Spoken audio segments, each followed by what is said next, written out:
Welcome to ILTV's Israel Daily. I'm Ladar Gavelazi, and before we begin, I want to again remind you not to forget about our all-new streaming platform, ILTV Plus, available on every app store and at iltv.tv. And now, coming up in today's newscast, former aide and confidant of Benjamin Netanyahu takes the stand Monday in the trial of Case 4000. The Jerusalem attack victim, 26-year-old Eli Kay, an Olef from South Africa, is laid to rest in Jerusalem. And Israel rolls out Pfizer vaccinations for children ages 5 to 11, as thousands are already scheduling appointments for their first shot.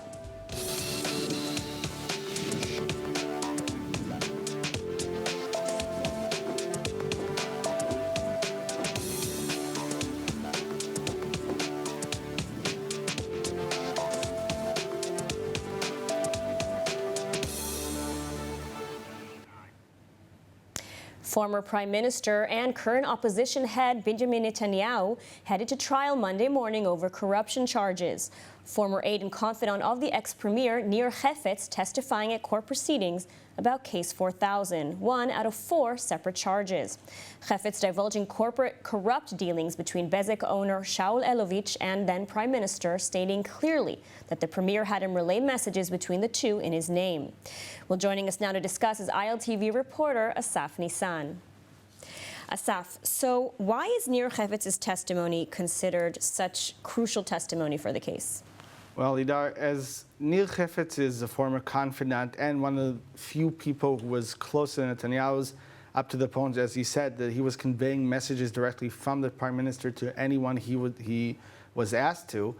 Hefetz's testimony is pretty much the one that will help decide a lot towards Case 4000, whether the corruption charges are valid or not.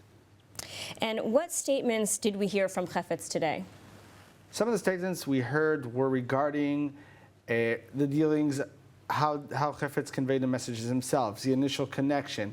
Also, interesting enough, was also a testimony that he said that he himself helped bring Elovitch into the PMO throughout the back door, where no one's going to see him, shut out the blinds, and literally create the entire atmosphere that no way that Elovitch will be visible to anyone else besides the Prime Minister. So actually, we're seeing a lot of testimonies saying that Hefetz was a direct link between Elovitch and Netanyahu. So it's pretty damning evidence coming out of the courtroom today. True, but with Hefetz, there's always a lot of questions. How so? We're seeing, well, Hefetz himself is considered, he is considered a little bit of a wild card because he changes tune a few times, and there were a lot of discrepancies in his testimonies in the past. Specifically also today, we were also talking about one of his testimonies regarding the exact date of Elovitch and Netanyahu's meetings. But actually, after finding out that the date itself was pretty much kind of implanted in Hefetz's head by the prosecution, it turned out to be nothing more than hearsay. That's the court's final ruling on it. So again, Hefetz's testimony is crucial, but there's a lot of discrepancy, so we can't be sure 100% yet.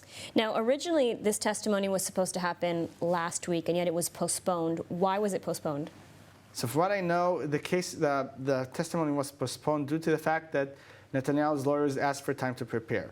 We're seeing this is not the first time because there also was a change between Case 1000 and Case 4000, especially talking about back to Case 1000 with Packer and the diamond bracelets, but now taking time also to have the proper preparation for Hefetz and his testimony. So we're talking about two different cases, essentially. Exactly. Now, how did the former Prime Minister, Benjamin Netanyahu, how did he react to the testimony that we heard in court today? So from reports coming out, Netanyahu didn't give too much of a heavy attention towards Hefetz's testimony, with some even saying they heard him giggling throughout the testimonies himself. So I would take it in a grain of salt how serious he took the testimony. Plus, he was actually excused in midday not to say through the entire testimony, thus making it important, but not important enough for keeping Netanyahu from dealing with this government coalition, government opposition leader role. So pretty much having that option going back to the Knesset in the middle of the day, not disrupting his work. And what can we expect looking forward now? What's next in the trial? So now that Hefetz will finish up his testimonies, it's probably going to take a few more days. We've seen it with Ilan Yeshua, also regarding Case 4000, the former editor of Walla. Now we're seeing it with Chefetz. So probably I would expect the next coming days having a few more of his testimonies, and then, of course, a cross-examination from the defense. So this would be pretty much a long testimony, which I expect at least another couple of weeks, if not even a month and on. All right, and we'll keep an eye out. Asaf Nissan, thank you so much for taking the time to speak with us today. Thank you so much. All right, now in other news, the Israeli civilian killed in the Jerusalem terrorist attack, Eli K., may his memory be a blessing, a 26-year-old Oleh from South Africa, was laid to rest Monday in Jerusalem. Eli K. was on his way to work Sunday morning as a tour guide at the Western Wall tunnels in Jerusalem when he was fatally shot by a Palestinian Hamas terrorist. K. made Aliyah and served in the Israel Defense Forces as a lone soldier in the Paratroopers Brigade.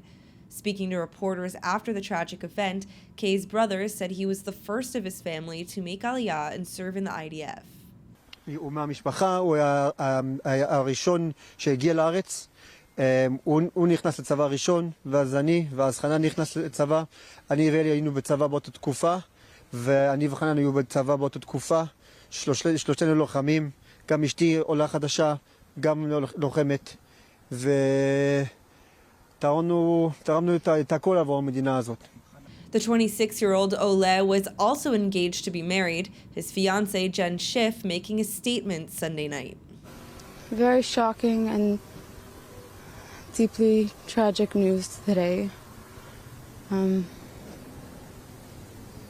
Just felt it was important to share how much Eli loved this country and how he came here by himself and fought for this country. He had a bunch of injuries in the army and yet continued to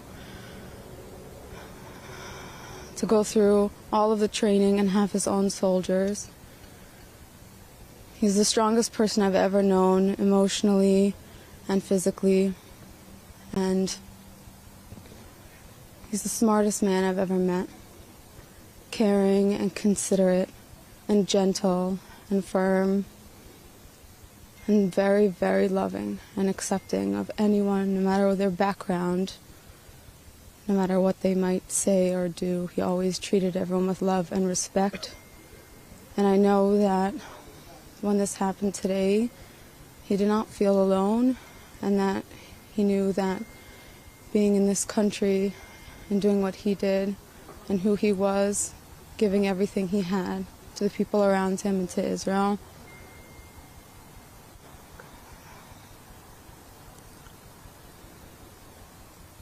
that's all he wanted to do. And on Monday, thousands of family, friends, and Israelis gathering at Har HaMenuchot Cemetery in Jerusalem to say goodbye and lay him to rest.